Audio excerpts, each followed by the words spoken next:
Dia plan nak bawa saya lah. Jadi design pun saya dah ada yang macam berkenan dekat mata saya. Jadi apa semua kita tunggu Ikmal.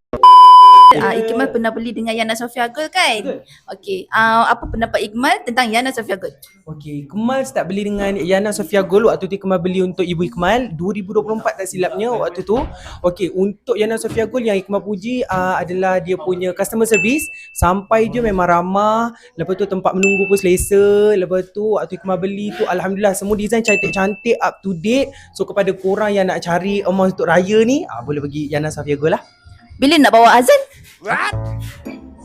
Dengar cerita dia akan bawakan saya ke Yana Sofia Gold ni dalam masa yang terdekat, yang sangat-sangat dekat, yang memang orang kata tak tahu dah berapa gram dia nak beli sebab yalah emas harga tengah sedap kan. Jadi dia memang dia plan nak bawa saya lah.